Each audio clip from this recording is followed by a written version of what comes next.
ಆದಿತ್ಯಾದಿ ನವಗ್ರಹ ದೇವತಾಭ್ಯೋ ನಮಃ. ಎಲ್ಲ ವೀಕ್ಷಕರಿಗೆ ಪ್ರತಿ ತಿಂಗಳು ನಾನು ನಿಮಗೆ ಒಂದಲ್ಲ ಒಂದು ರೀತಿಯಾದಂತಹ ಮಾಸಕ್ಕೆ ಸಂಬಂಧಪಟ್ಟ ಹಾಗೆ ನಾವು ಏನು ಮಾಡಬಹುದು, ಏನು ಮಾಡಿದರೆ ಒಳ್ಳೆಯದಾಗುತ್ತೆ ಅಂತ ತಿಳಿಸ್ತಾ ಬರ್ತಾ ಇದ್ದೇನೆ. ಈ ಫೆಬ್ರವರಿ ತಿಂಗಳಲ್ಲಿ ವಿಶಿಷ್ಟವಾದ ದಿವಸ ಏನು ಅಂತ ಹೇಳಿದ್ರೆ, ಕೃಷ್ಣದೇವರಾಯನಂತಹವನಿಗೆ ಬಂದಂತಹ ಕುಹಯೋಗವನ್ನು ಪರಿಹಾರ ಮಾಡಿದ ದಿವಸ ಈ ತಿಂಗಳಲ್ಲಿ ಬರಲಿಕ್ಕಿದೆ. ಹಾಗಾದರೆ ನಮ್ಮ ದಾರಿದ್ರ್ಯವನ್ನು, ನಮ್ಮ ಎಲ್ಲ ವಿಧವಾದ ಅನಾರೋಗ್ಯಗಳನ್ನು ಪರಿಹಾರ ಮಾಡಿಕೊಳ್ಳಬಹುದಾದಂತಹ ದಿವಸವೂ ಈ ಮಾಸದಲ್ಲಿ ಸೇರಿಕೊಂಡಿದೆ. ಹಾಗಾದ್ರೆ ನಾವು ಏನು ಮಾಡಬೇಕು, ನಮ್ಮ ದಾರಿದ್ರ್ಯವನ್ನು ಹೇಗೆ ಪರಿಹಾರ ಮಾಡಿಕೊಳ್ಬೇಕು, ನಾವು ಹೇಗೆ ಸಿರಿವಂತರಾಗಬಹುದು, ನಮ್ಮ ಮಕ್ಕಳು ಹೇಗೆ ವಿದ್ಯಾವಂತರಾಗಬಹುದು, ಎಲ್ಲ ವಿಧವಾದಂತಹ ವಿಷಯಗಳನ್ನು, ಜೊತೆಗೆ ರಥಸಪ್ತಮಿ, ಭಾರತ ಹುಣ್ಣಿಮೆ, ಎಲ್ಲದರಲ್ಲಿಯೂ ಕೂಡ ನಾವು ಮಾಡಬೇಕಾದಂತಹ ವಿಷಯಗಳು, ಯಾವ್ಯಾವ ರಾಶಿಯವರು ಏನೇನು ಮಾಡಿದರೆ ಸಿರಿವಂತರಾಗ್ತಾರೆ, ಆರೋಗ್ಯವಂತರಾಗ್ತಾರೆ, ಎಲ್ಲವನ್ನು ನಿಮಗೆ ತಿಳಿಸಿಕೊಡ್ತೇನೆ. ಹಾಗೆ ಮಹಾಕುಂಭಮೇಳ ನಡೀತಾ ಇದೆ, ತ್ರಿವೇಣಿ ಸಂಗಮದಲ್ಲಿ ನಡೀತಾ ಇದೆ. 12 ರಾಶಿಯವರು ಯಾವ ಸಂದರ್ಭದಲ್ಲಿ ಹೋಗಿ ಸ್ನಾನ ಮಾಡಬೇಕು, ಸಂಕ್ರಮಣಾದಿಗಳಲ್ಲಿ, ವ್ಯತಿಪಾತಾದಿಗಳಲ್ಲಿ, ಹಾಗಾದರೆ ಯಾವ ರಾಶಿಯವರು ಯಾವಾಗ ಸ್ನಾನ ಮಾಡಬೇಕು ಅನ್ನೋದನ್ನು ಕೂಡ ನಿಮಗೆ ತಿಳಿಸಿಕೊಡ್ತೇನೆ. ಮಕರ ರಾಶಿ, ಲಗ್ನದ ರವಿ ಶೂರಸ್ತಬ್ಧ ವಿಕಲ ನಯನ ಶೂರ ಅನ್ನುವಂತಹ ಫಲ. ಆದರೆ ಶತ್ರುಕ್ಷೇತ್ರ, ಶತ್ರುಗಳ ಮಧ್ಯದಲ್ಲಿ ಶೌರ್ಯವನ್ನು ಪ್ರದರ್ಶನ ಮಾಡುವಂತಹ ಕಾಲ ಇದು. ಆದ್ದರಿಂದ ನಿಮ್ಮ ಅಕ್ಕಪಕ್ಕದಲ್ಲಿ ಶತ್ರುಗಳು ಇರ್ತಾರೆ ಅನ್ನೋದು ಸ್ಪಷ್ಟ. ಆದರೆ ಜಯ ಅಂತೂ ಖಂಡಿತ ನಿಮಗೆ ಕಟ್ಟಿಟ್ಟ ಬುತ್ತಿ, ಅದು ಯಾವುದಕ್ಕೂ ಹೆದರಿಕೆ ಬೇಕಾಗಿಲ್ಲ. ಕಾರಣ ಶನಿ ಮೂಲ ತ್ರಿಕೋಣದಲ್ಲಿದ್ದರೂ ರವಿಯ ಜೊತೆಗೆ ಬುಧನ ಒಂದು ಯೋಗ, ಬುಧನ ಜೊತೆಗಿದ್ದಾಗ ನೈಪುಣ್ಯ. ಹಾಗಾಗಿ ಶೌರ್ಯವನ್ನು, ಪರಾಕ್ರಮವನ್ನು ನೀವು ತೋರಿಸುವುದಕ್ಕಿಂತ ಬುದ್ಧಿಯನ್ನು ಉಪಯೋಗಿಸಿ, ಬುದ್ಧಿವಂತಿಕೆಯಿಂದ ನಿಮ್ಮ ಕೆಲಸವನ್ನು ಮಾಡಿಕೊಳ್ಳಿ. ಮಕರ ರಾಶಿಯವರೇ, ಖಂಡಿತವಾಗಿಯೂ ಅದು ಗೌರ್ಮೆಂಟಿಗೆ ಸಂಬಂಧಪಟ್ಟ ಕೆಲಸಗಳಾಗಬಹುದು, ಅಥವಾ ನಿಮ್ಮ ಅಕ್ಕಪಕ್ಕದವರ ಜೊತೆಗೆ ಆಗಬಹುದು, ಅಥವಾ ನಿಮ್ಮ ಮನೆಯಲ್ಲಿಯೇ ಆಗಬಹುದು, ಯಾರ ಜೊತೆಗೇ ಆಗಲಿ ನಿಮ್ಮ ಕೆಲಸ ಆಗಬೇಕು ಅಂತ ಆದಾಗ ಬುದ್ಧಿವಂತಿಕೆಯಿಂದ ಮಾಡಿಸಿಕೊಳ್ಳಿ. ಖಂಡಿತವಾಗಿಯೂ ಕೂಡ ನಿಮಗೆ ಜಯ ಅನ್ನೋದು ಕಟ್ಟಿಟ್ಟ ಬುತ್ತಿ. ಒಳ್ಳೆಯ ಗುರುಬಲದಲ್ಲಿ ಮುನ್ನಡೆಯುವಂತಹ ಯೋಗ ನಿಮಗಿದೆ. ಆದರೆ ಈ ಕುಜ 6ನೇ ಮನೆಯಲ್ಲಿ ಬಂದದ್ದರಿಂದ ಆರೋಗ್ಯದಲ್ಲಿ ಒಂದಿಷ್ಟು ಏರುಪೇರನ್ನು ಮಾಡ್ತಾನೆ. ಬಿದ್ದು ಗಾಯ ಮಾಡಿಕೊಳ್ಳುವಂಥದ್ದು, ಅಥವಾ ಸ್ವಲ್ಪ ತಲೆನೋವು, ಮೈಗ್ರೇನ್ ಆಗುವಂಥದ್ದಾಗಲಿ, ಅಥವಾ ಈ ಎಡಗಣ್ಣಿಗೆ ತೊಂದರೆ ಆಗುವಂಥದ್ದಾಗಲಿ, ಅಥವಾ ಕಿವಿಗೆ ತೊಂದರೆ ಆಗುವಂಥದ್ದಾಗಲಿ, ಸ್ವಲ್ಪ ಅದರ ಬಗ್ಗೆ ಗಮನ ಹರಿಸುವಂಥದ್ದು ಒಳ್ಳೆಯದು. ಆರೋಗ್ಯದ ವಿಷಯಕವಾಗಿ ಅಥವಾ ದೇಹದಲ್ಲಿ ಪಸ್ಸಾಗಿ ಅದರಿಂದಾಗಿ ತೊಂದರೆ ಆಗುವಂತಹದ್ದು ಕುಜನ ಯೋಗ. ಜೊತೆಗೆ ಷಷ್ಠಾಧಿಪತಿಯಾಗಿರ್ತಕ್ಕಂಥ ಬುಧ ಲಗ್ನದಲ್ಲಿ ಬಂದಿರೋದ್ರಿಂದಲೂ ಕೂಡ ಅಲರ್ಜಿ ಇತ್ಯಾದಿಗಳ ಬಗ್ಗೆ ಗಮನ ಹರಿಸುವುದು ಒಳ್ಳೆಯದು. ಇನ್ನು ವಿದ್ಯಾರ್ಥಿಗಳು ಯಾರಿದ್ದೀರಿ, ವಿದ್ಯಾರ್ಥಿಗಳ ಗಮನದಲ್ಲಿ ಒಳ್ಳೆಯ ವಿದ್ಯಾಭ್ಯಾಸ ಖಂಡಿತ ಇದೆ, ಏನು ಯೋಚನೆ ಇಲ್ಲ. ನಿಧಾನಗತಿಯಲ್ಲಿ ವಿದ್ಯಾಭ್ಯಾಸ ನಡೆದರೂ ಕೂಡ ನಿಮಗೆ ಬೇಕಾದ ಹಾಗೆ ವಿದ್ಯಾಭ್ಯಾಸ ನಡೀತದೆ. ಇನ್ನು ಹೊರದೇಶಕ್ಕೆಲ್ಲ ಹೋಗಬೇಕು ಅನ್ನುವಂತಹ ವಿಚಾರ ಯಾರಿಗಾದರೂ ಇದ್ದರೆ ಖಂಡಿತವಾಗಿಯೂ ಕೂಡ ಪ್ರಯತ್ನವನ್ನು ಮಾಡಿ, ಅದರೂ ಕೂಡ ನಿಮಗೆ ಅನುಕೂಲವಾಗುತ್ತೆ. ಆದರೆ ಕಾಲೇಜಿನಲ್ಲಿ ಆಗಲಿ ಅಥವಾ ವೀಸಾ ವಿಷಯದಲ್ಲಿ ಆಗಲಿ ಸ್ವಲ್ಪ ಏರ್ಪೇರು ಆಗುತ್ತೆ. ಕಾಲೇಜು ನಮಗೆ ಬೇಕಾದದ್ದು ಸಿಗದೆ ಹೋಗುವಂತಹದ್ದು, ಈ ಥರದೊಂದು ಯೋಗ ಇದೆ. ಆದರೂ ತೊಂದರೆ ಇಲ್ಲ, ನಿಮ್ಮ ಪ್ರಯತ್ನವನ್ನು ಗಟ್ಟಿಯಾಗಿ ಮಾಡಿ. ಒಂದು ವೇಳೆ ಹೊರದೇಶಕ್ಕೆ ಹೋಗಲೇಬೇಕು ಅನ್ನುವಂತಹ ಪ್ರಯತ್ನ ನೀವು ಮಾಡುವುದು ಅಂತಾದರೆ ರಾಮಾಯಣದ ಸುಂದರಕಾಂಡದ ಪಾರಾಯಣವನ್ನು ಮಾಡಿ.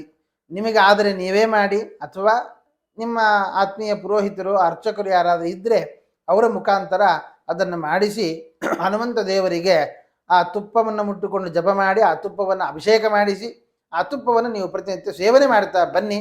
ಖಂಡಿತವಾಗಿಯೂ ಹೊರದೇಶಕ್ಕೆ ಹೋಗಲಿಕ್ಕೆ ಏನು ವಿಘ್ನಗಳಿದೆ ಅದೆಲ್ಲ ಪರಿಹಾರವಾಗುತ್ತೆ. ಇನ್ನು ಅದರ ಜೊತೆಯಲ್ಲಿ ನಾವು ನೋಡುವಾಗ ಸಂತಾನಾಕಾಂಕ್ಷಿಗಳಿಗೆ ನೋಡುವಾಗ ಸಂತಾನದ ಲಾಭ ಇತ್ಯಾದಿಗಳು ಕಂಡು ಬರ್ತಾ ಇದೆ.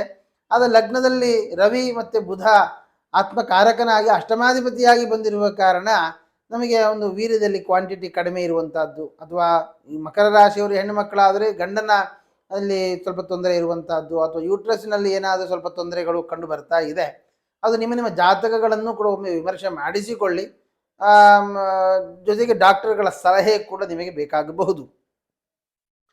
ಇನ್ನು ವಿವಾಹಾರ್ಥಿಗಳು ವಿವಾಹದ ವಿಷಯದಲ್ಲಿ ನೋಡುವಾಗ ಒಳ್ಳೆಯ ಲಾಭ ಖಂಡಿತವಾಗಿಯೂ ಕೂಡ ಇಷ್ಟಪಟ್ಟವರನ್ನೇ ಮದುವೆ ಮಾಡಿಕೊಳ್ಳುವ ಯೋಗವನ್ನು ಹೇಳಬಹುದು, ಅಥವಾ ದೊಡ್ಡವರು ನೋಡಿ ಮದುವೆ ಮಾಡಿಕೊಳ್ಳುವಂತಹದ್ದು ಕೂಡ. ಒಟ್ಟಲ್ಲಿ ವಿವಾಹದ ವಿಷಯದಲ್ಲಿ ಎರಡೂ ಥರದಲ್ಲಿ ಅನುಕೂಲಗಳಿದೆ.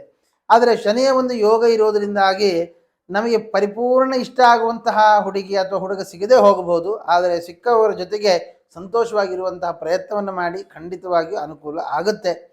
ಇನ್ನು ಅಣ್ಣ ತಮ್ಮಂದಿರಿಂದಾಗಿ ಲಾಭ, ಅಣ್ಣ ತಮ್ಮಂದಿರಿಂದಾಗಿ ಅನುಕೂಲಗಳು, ಅಥವಾ ಅವರು ನಿಮಗೆ ಸಪೋರ್ಟ್ ಆಗಿ ನಿಂತು ನಿಮ್ಮ ಕೆಲಸದಲ್ಲಿ ಭಾಗಿಯಾಗಿ ನಿಮ್ಮ ಕೆಲಸವನ್ನು ಸಕ್ಸಸ್ ಮಾಡುವಂತಹ ಸಾಧ್ಯತೆಗಳೆಲ್ಲ ಕಂಡು ಬರ್ತಾ ಇದೆ, ಅಥವಾ ಚಿಕ್ಕಪ್ಪ ದೊಡ್ಡಪ್ಪ ಅಣ್ಣ ತಮ್ಮ ಈ ಥರದ ಒಂದು ರಿಲೇಷನ್. ಅದ್ರ ಜೊತೆಗೆ ಧೈರ್ಯವೂ ಕೂಡ ಜಾಸ್ತಿ ಆಗುತ್ತೆ, ನಿಮಗೆ ಧೈರ್ಯವೂ ಜಾಸ್ತಿ ಇರುತ್ತೆ. ಆ ಧೈರ್ಯದಲ್ಲಿ ಅನೇಕ ಕೆಲಸಗಳನ್ನು ಕೂಡ ನೀವು ಮಾಡುವ ಸಾಧ್ಯತೆ ಇದೆ. ಆದರೆ ಈ ಭೂಮಿಗೆ ಸಂಬಂಧಪಟ್ಟ ಕೆಲಸ, ರಿಯಲ್ ಎಸ್ಟೇಟ್ ಮಾಡುವಂಥವ್ರು ಯಾರಾದರೂ ಇದ್ದೀರಿ ಅಂತಂದರೆ ಅವರು ಒಂದು ಸ್ವಲ್ಪ ಈ ಭೂವರಾಹ ದೇವರ ಪ್ರಾರ್ಥನೆಯನ್ನು ಮಾಡ್ತಾ ಬನ್ನಿ. ಭೂವರಾಹ ದೇವರಿಗೆ ವಿಶೇಷವಾಗಿ ಆರಾಧನೆ ಮಾಡಿ. ಇಲ್ಲ ಅಂತ ಆದರೆ ಈ ಶಿವ ಪಂಚಾಕ್ಷರಿಯನ್ನು ಪ್ರತಿನಿತ್ಯ ಜಪಿಸಿ ಮಹಾಶಿವರಾತ್ರಿಯ ದಿವಸ ಶಿವನಿಗೆ ಏಕಾದಶ ರುದ್ರ ಅಭಿಷೇಕವನ್ನು ಮಾಡಿಸುವಂಥದ್ದು ಈ ತರಹದಲ್ಲಿ ನೀವು ಮಾಡಿದ್ರಿ ಅಂತ ಆದರೆ ಅದು ನಿಮಗೆ ತುಂಬ ಅನುಕೂಲ ಆಗುತ್ತೆ. ರಿಯಲ್ ಎಸ್ಟೇಟು ಕೂಡ ತುಂಬ ಮುಂದಕ್ಕೆ ಬೆಳೆಯುವ ಸಾಧ್ಯತೆ ಇದೆ. ಇನ್ನು 5ರಲ್ಲಿ ಗುರುವಿನ ಯೋಗ, ಒಳ್ಳೆಯ ಮನಸ್ಥಿತಿ, ಎಲ್ಲರಿಗೂ ಕೂಡ ಚೆನ್ನಾಗಿ ನೋಡ್ಕೊಳ್ಬೇಕು, ಚೆನ್ನಾಗಿ ಮಾತನಾಡಬೇಕು ಅನ್ನುವಂತಹ ಮನಸ್ಥಿತಿ, ಅದೃಷ್ಟವೂ ಕೂಡ ಕುಲಾಯಿಸುತ್ತೆ. ಅಥವಾ ಇನ್ನು ಶೇರ್ ಮಾರ್ಕೆಟಲ್ಲಿ ಇನ್ವೆಸ್ಟ್ ಮಾಡುವಂತಹವರು ಯಾರಾದರೂ ಇದ್ದೀರಿ ಅಂತ ಆದರೆ ಅಂತಹವರು ಕೂಡ ಖಂಡಿತ ಮಾಡಬಹುದು. ಆದರೆ ದಿವಸದ ಶೇರ್ ಮಾರ್ಕೆಟಿಗೆ ಕೈ ಹಾಕೋದು ಬೇಡ, ಅದರಲ್ಲಿ ಲಾಸ್ ಆಗುತ್ತೆ. ಇನ್ನು ಅಷ್ಟಮಾಧಿಪತಿಯಾಗಿ ರವಿ ಬಂದಿರುವ ಕಾರಣ ತಂದೆಯ ಆರೋಗ್ಯದಲ್ಲಿ ಏರ್ಪೇರಾಗುವಂಥದ್ದು, ತಂದೆಯ ಜೊತೆಗೆ ಸ್ವಲ್ಪ ವಾಗ್ವಾದ ಆಗುವಂಥ ಸಾಧ್ಯತೆ ಇದೆ.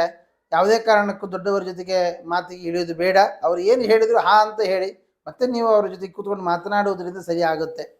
9ರಲ್ಲಿ ಕೇತು, ತಂದೆಯ ಕಾಲಿನ ಸಮಸ್ಯೆ, ಅದು ಜಾಯಿಂಟ್ ಪೇನ್ಸ್ ಆಗ್ಬೋದು ಅಥವಾ ಪಾದಕ್ಕೆ ಸಂಬಂಧಪಟ್ಟದ್ದಾಗ್ಬೋದು, ಆರೋಗ್ಯದಲ್ಲಿ ಏರ್ಪೇರು ಆಗುತ್ತೆ. ಅದರ ಬಗ್ಗೆ ಗಮನ ಹರಿಸುವಂತಹದ್ದು. ಗುರು ದೃಷ್ಟಿ ಇದೆ, ತಲೆ ಕೆಡಿಸಿಕೊಳ್ಳುವಂತಹದ್ದು ಅಲ್ಲ, ಆದರೂ ಮುಂದಕ್ಕೆ ಕೆಡಿಸಿಕೊಳ್ಬೇಕಾದ ಪ್ರಸಂಗ ಬರುತ್ತೆ. ಎಚ್ಚರಿಕೆಯಿಂದ ಇರಿ. ಜೊತೆಗೆ ನೀವು ಮಾಡ್ತಾ ಇರುವಂತಹ, ನೀವು ಆರಾಧಿಸ್ತಾ ಇರುವಂತಹ ದೇವಿಯ ಆರಾಧನೆಯಲ್ಲಿ ಕೊರತೆ ಆಗುವಂತಹದ್ದು, ಅಥವಾ ಮಾಡ್ತಾ ಇದ್ದಂತಹ ಜಪಾದಿಗಳು ಕಡಿಮೆ ಆಗುವಂತಹದ್ದು, ಅಥವಾ ಬೇರೆ ದೇವತಾಕ ಅನ್ಯ ದೇವತಾಕ ಜಪಾದಿಗಳನ್ನು ಮಾಡಬೇಕು ಅನ್ನುವ ಆಸೆ ಬರುವಂತಹದ್ದು ಅದೆಲ್ಲ ಇದೆ. ಆದರೆ ಅದಕ್ಕೆಲ್ಲ ಕೈ ಹಾಕೋದು ಬೇಡ, ಮುಂದಕ್ಕೆ ಅದು ಸಮಸ್ಯೆ ಆಗುತ್ತೆ. ಆದ್ದರಿಂದ ನಾವು ಮಾಡ್ಲಿಕ್ಕೆ ಆಗುವಂತಹದ್ದು, ನಾವು ಮಾಡ್ತಾ ಇದ್ದಂಥದ್ದು ಅದನ್ನು ಬೆಳೆಸಿಕೊಂಡು ಉಳಿಸಿಕೊಂಡು ಹೋಗಿ, ಖಂಡಿತ ಒಳ್ಳೆಯದಾಗುತ್ತೆ. ಇನ್ನು ಕೆಲಸ ಇಲ್ಲದವರಿಗೆ ಕೆಲಸದ ಲಾಭ ಇದೆ, ಆದರೆ ನಿಮಗಷ್ಟು ಇಷ್ಟ ಆಗದೇ ಇರುವಂತಹದ್ದು, ಆದರೂ ಕೆಲಸಕ್ಕೆ ಜಾಯಿನ್ ಆಗಿ, ಏನು ತೊಂದರೆ ಇಲ್ಲ, ಅದು ನಿಮಗೆ ಮುಂದಕ್ಕೆ ಇಷ್ಟ ಆಗುತ್ತೆ. ಇನ್ನು ಹೊಸದಾಗಿ ಕೆಲಸ ಅಂತ ವಿಚಾರ ಮಾಡುವಾಗ ಸ್ವಲ್ಪ ಕಷ್ಟ ಇದೆ, ಅದಕ್ಕೆ ಬೇಕಾದ ಕೋರ್ಸ್ಗಳನ್ನು ಮಾಡುವಂಥದ್ದು ಅಥವಾ ಇನ್ಫ್ಲುಯೆನ್ಸ್ ಯೂಸ್ ಮಾಡುವಂಥದ್ದು, ಇದೆಲ್ಲ ಅನುಕೂಲಗಳಿದೆ. ಇನ್ನು ಸ್ವಂತ ಬಿಸ್ನೆಸ್ ಮಾಡಬೇಕು ಅನ್ನೋ ವಿಚಾರ ಏನು ಮಕರ ರಾಶಿಯವರಿಗಿದ್ದರೆ ಅದು ಲಿಕ್ವಿಡಿಗೆ ಸಂಬಂಧಪಟ್ಟದ್ದು ಅಥವಾ ಒಂದು ಫ್ಯಾಷನಿಗೆ ಸಂಬಂಧಪಟ್ಟದ್ದು ಇತ್ಯಾದಿಗಳನ್ನು ನೀವು ಮಾಡಿ, ಅದು ಖಂಡಿತ ಅನುಕೂಲ ಆಗುತ್ತೆ. ಲಾಭಾಧಿಪತಿಯಾಗಿರತಕ್ಕಂತಹ ಕುಜ ಅವನು ಷಷ್ಠದಲ್ಲಿ ಹೋಗಿದ ಕಾರಣ ಬಂದ ಸಂಪತ್ತು ಉಳಿಯೋದಿಲ್ಲ, ಕಳೆದುಕೊಂಡು ಹೋಗ್ತಾ ಇರುತ್ತೆ. ಅದರಿಂದ ಬಂದ ಸಂಪತ್ತು ಉಳಿಬೇಕು, ಉಳಿದದ್ದನ್ನು ನಾವು ಸರಿಯಾಗಿ ಉಪಯೋಗಿಸಿಕೊಳ್ಬೇಕು, ಅದರಿಂದಾಗಿ ನಮ್ಮ ಜೀವನ ಚೆನ್ನಾಗಿರಬೇಕು ಅಂತಾದಾಗ ಏನು ಭಾರತ ಹುಣ್ಣಿಮೆ ಬರ್ತಾ ಇದೆ, ಅಂತಹ ಭಾರತ ಹುಣ್ಣಿಮೆಯ ದಿವಸ ಮಹಾಲಕ್ಷ್ಮಿಯ ವಿಶೇಷವಾದ ಆರಾಧನೆಯನ್ನು 3 ಕಾಲದಲ್ಲಿ, ಬೆಳಗಿನ ಸಂಧ್ಯಾ, ಮಾಧ್ಯಾಹ್ನಿಕ ಸಂಧ್ಯಾ, ಸಾಯಂ ಸಂಧ್ಯಾ, ಈ 3 ಕಾಲದಲ್ಲಿಯೂ ಕೂಡ ಅವಳ ಹೆಸರಿನಲ್ಲಿ ತುಪ್ಪದ ದೀಪವನ್ನು ಹಚ್ಚಿ ಲಕ್ಷ್ಮೀ ಶೋಭಾನೆ ಅಥವಾ ಲಲಿತಾ ಸಹಸ್ರನಾಮ ಅಥವಾ ಲಕ್ಷ್ಮೀ ಅಷ್ಟೋತ್ತರಗಳನ್ನು ಜಪಿಸಿ ನೀವು ಅವಳ ವಿಶೇಷವಾದ ಅನುಗ್ರಹವನ್ನು ಪಡೆದುಕೊಳ್ಳಿ, ಖಂಡಿತವಾಗಿಯೂ ಒಳ್ಳೆಯದಾಗುತ್ತೆ. ಅದರ ಜೊತೆಗೆ ಈ ವ್ಯಯಾಧಿಪತಿಯಾದಂತಹ ಗುರು ಪಂಚಮದಲ್ಲಿ ಬಂದ ಕಾರಣ ಸಾಧು ಸಂತರ ಜೊತೆಗೆ ಸೇರುವಂತಹ ಯೋಗ ಮಕರ ರಾಶಿಯವರಿಗಿದೆ. ಅದು ಸನ್ಯಾಸಿಯಾಗುವುದು ಅಂತ ಅರ್ಥ ಅಲ್ಲ, ಅದಕ್ಕೆ ಅವರ ಜೊತೆಯಲ್ಲಿ ಒಂದು 2 ದಿನಗಳ ಕಳೆಯುವಂತಹದ್ದು ಕಾಲ ಇದೆ. ಆದ್ದರಿಂದ ಮಹಾಕುಂಭ ಮೇಳದಲ್ಲಿ ಹೋಗಿ ಆ ಸಾಧು ಸಂತರ ಜೊತೆಗೆ ಸೇರಿಕೊಂಡು ಆ ದೊಡ್ಡ ಮಹಾಪುಣ್ಯವನ್ನು ನೀವು ಪಡೆಯುವಂಥದ್ದಾಗಿ ಆಗಿ, ಆವಾಗ ಬಂದಂತಹ ಎಲ್ಲ ವಿಧವಾದ ದುಃಖಗಳನ್ನು ಕಷ್ಟಗಳನ್ನು ತಾವು ಪರಿಹಾರ ಮಾಡಿಕೊಳ್ಳಬಹುದು ಅಂತ ಹೇಳ್ತಾ ಶ್ರೀಕೃಷ್ಣಾರ್ಪಣಮಸ್ತು.